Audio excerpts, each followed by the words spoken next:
So the topic which we have to see today are digital difference analyzer. Analyzer. So before going to discuss this topic, we have to understand about some fact. Um, what this algorithm means. So we have to draw a line. And how the line will draw? Suppose there is a x-axis and this is the y-axis, and I have to draw a line from here to here. This is called x1, y1, x2, y2. ठीक है. अब यहाँ पे जैसा कि हम इसको देख के एज्यूम कर सकते हैं कि इसका जो डिग्री होगा वो 45 डिग्री होगा. ठीक है. तो 45 डिग्री का मतलब क्या होता है कि जितना इसमें x होगा, सपोज कि x इक्वल टू 1 है तो y इक्वल टू 1, क्योंकि 10 मतलब क्या होता है? 10 मतलब होता है, ऐसे देखो ना, 10 इक्वल टू 1045. 1045 का वैल्यू होता है 1 है. तो मतलब जितना डिस्प्लेसमेंट इस पर एक्स एक्सिस पे रहेगा उतना ही डिस्प्लेसमेंट वाई एक्सिस पे भी रहेगा. तो अगर ये ओरिजिन पॉइंट 1 1 का है तो जो नेक्स्ट पॉइंट है वो आपका 2 2 का आएगा, फिर 3 3 का आएगा. मतलब x की वैल्यू भी 2 और y की वैल्यू भी 2 एंड सो ऑन. तो देखिए, हमको क्या करना है कि हमको ये जो पिक्सल्स हैं यही जनरेट करने हैं. अब अगर आप लोगों ने स्क्रीन जो हम लोग पहले क्लास में डिस्कस किया था उसमें अगर हम स्क्रीन पे बताएं तो क्या होता है, मान लीजिए आपकी स्क्रीन है. अब स्क्रीन पे ये छोटे छोटे पिक्सल्स हैं. ठीक है. तो ये रेंडम स्कैन के बारे में हम लोगों ने पहले डिस्कस किया था. रेंडम स्कैन क्या कहलाता है कि जो आपका इलेक्ट्रॉन गन है वो यहाँ से स्टार्ट करके एक एक पॉइंट को हिट करते हुए यहाँ तक जाएगा. अब ये ज़रूरी नहीं है कि हर पिक्सल को हिट करे ही, इसमें किसी पर्टिकुलर पिक्सल को हिट करेगा और किसी को नहीं हिट करेगा. तो हमको ऐसा एल्गोरिथम ड्रॉ करना है, मतलब बनाना है कि जो किसी स्क्रीन पे एक लाइन ड्रॉ करे इस तरीके से. ठीक है. तो हम ये चीज़ को कैसे करेंगे उस चीज़ को हमें देखना है इसके अंदर. तो जाहिर सी बात है, चूँकि हमको लाइन ड्रॉ करना है तो it will depends on the formula of line. तो लाइन का फार्मूला क्या होता है? y is equal to M X plus C. तो यहाँ पे m हो गया आपका स्लोप, x क्या हो गया, ये आपका इंडिपेंडेंट वेरिएबल है, और y हो गया आपका डिपेंडेंट वेरिएबल.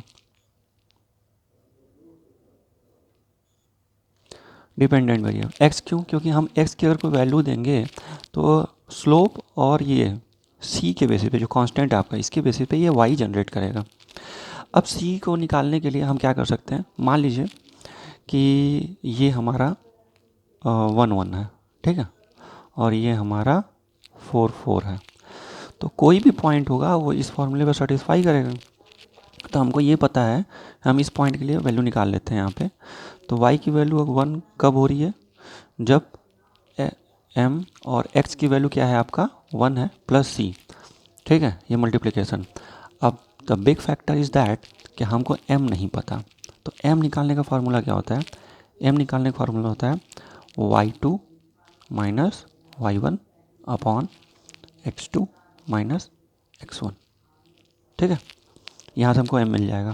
तो इन दोनों का अगर हम डिफरेंस निकालेंगे तो क्या हुआ, 4 माइनस 1 दैट इज 3. फिर x के लिए 4 माइनस 1 दैट इज 3. तो 3/3 इक्वल टू 1. तो यहाँ से हमको वह स्लोप भी मिल गया 1. अब इस पर देखिए, ये 1 है, इसकी भी वैल्यू 1 है, इसकी भी वैल्यू 1 है, इंटू 1 प्लस c हमको निकालना है. तो 1 इंटू 1 क्या हो गया, 1 इंटू 1 हो गया. अब ये जब इधर जाएगा तो सब्ट्रैक्ट हो जाएगा. तो 1 माइनस 1 इज इक्वल टू सी. तो ये क्या हो गया, c की वैल्यू आ गई 0. अब अगर आप देख रहे हैं कि अगर इस लाइन को हम पीछे की तरफ बढ़ाएंगे तो ये आके 0 पे मिल जाएगा. तो ये हमको जो सी होता है एग्जैक्टली ये ओरिजिन पॉइंट बताता है कि कहाँ से ये लाइन ओरिजिनेट हो रही है। यानी अगर मान लीजिए कि एक्स एक्सिस के थ्रू ये पास हो रही है तो वाई एक्सिस पे कहाँ टच होगी। अगर ये वाई एक्सिस के थ्रू पास हो रही है तो एक्स एक्सिस पे, जैसे वाई एक्सिस के थ्रू पास हो रही है तो एक्स एक्सिस पे कहाँ टच होगी। तो एग्जैक्टली ओरिजिन बताता है। तो हम इसके बेसिस पे हम यहाँ से सी निकाल सकते हैं और फिर सी निकालने के बाद हम किसी भी वैल्यू को पुट करेंगे तो हमको नेक्स्ट पॉइंट मिल सकता है। जैसे मान लीजिए कि हमने एक्स को यहाँ पे 2 रखा है, तो x की वैल्यू की 2 के लिए y हमारा कितना निकल के आएगा। तो हमको c पता है, m पता है, x पता है, y निकाल लीजिए। तो y is equal to m की वैल्यू होगी 1। ठीक है, हमने x की जगह पे 2 रखा है, अब प्लस कांस्टेंट हो गया हमारा 0। कांस्टेंट अभी 0 निकाले ना ये, तो यहाँ पे y की वैल्यू कितनी आ गई 2। ठीक है, तो ऐसे करके हम इसमें से y वैल्यू निकाल लेंगे। अब हमको क्या है, जो हमारा डिजिटल डिफरेंस एनालाइजर था उसमें हमको क्या समझना है, हमको ये समझना होता है। देखिए जनरली ये जो प्रिंसिपल है ये किस पे काम करेगा, जब आपका स्लोप जो है 45 से कम रहे उस कंडीशन में, क्योंकि 45 से अलग के केसेस में फार्मूले इसमें बदल जाते हैं। तो हम इसको फ़िलहाल कम में लेते हैं। तो यहाँ पे देखिए मान लीजिए कि 45 से कम है, ये 30 डिग्री है, तो हम इसमें अगर रेशियो का एक्सपेक्टेशन निकालें इसको और इसको, तो आप देख सकते हैं कि ये जो डिस्टेंस है वो इस डिस्टेंस का नियरली हाफ होगा, नियरली हाफ होगा। तो अगर हमारा x एक एक करके बढ़ रहा है तो हम y पे देख सकते हैं कि आधा आधा करके बढ़ रहा है।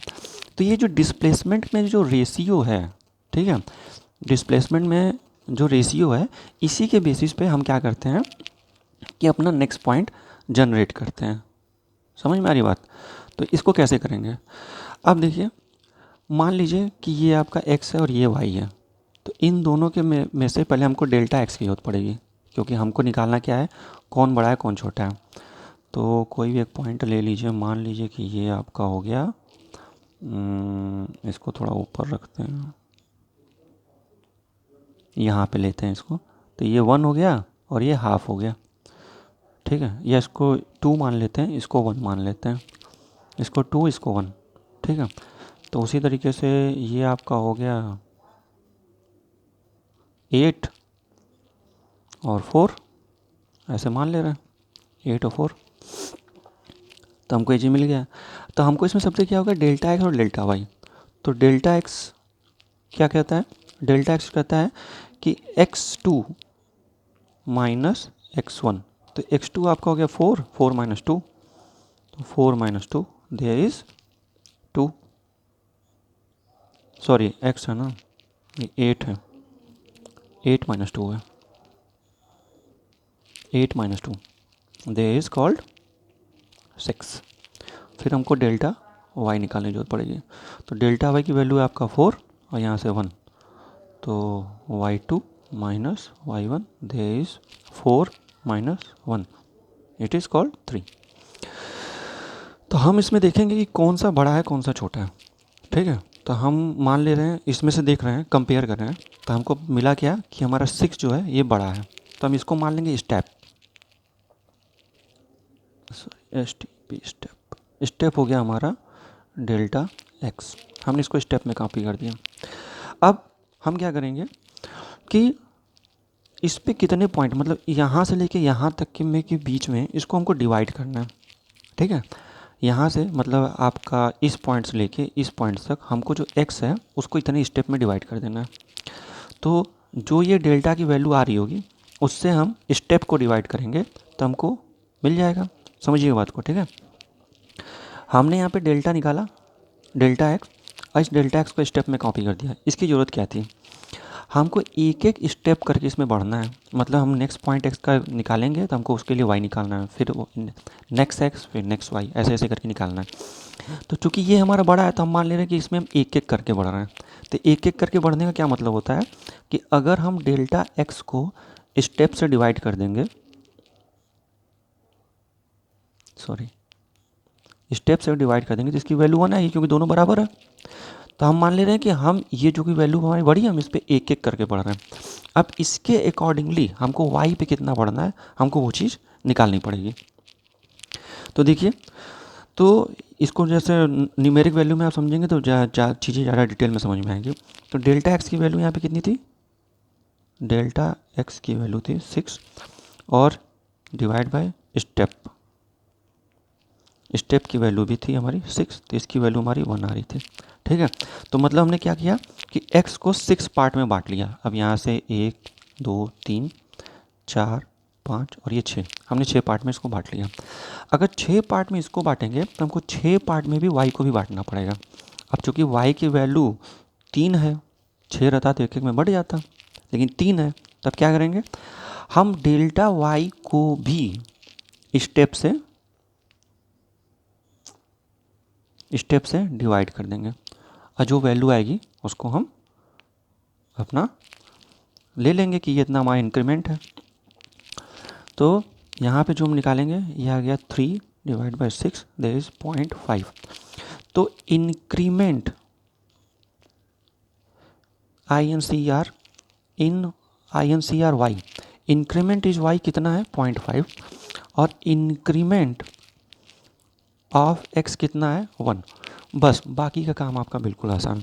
आपको क्या करना है, इसके बाद यहाँ पे रिपीटेड, चूँकि स्टेप का वैल्यू 6 है, हमको 6 बार इस प्रोसेस को रिपीट करना है और एवरी टाइम x की इनिशियल वैल्यू में हमको इंक्रीमेंट ऑफ x जोड़ना है और एवरी टाइम y में इंक्रीमेंट ऑफ y जोड़ना है।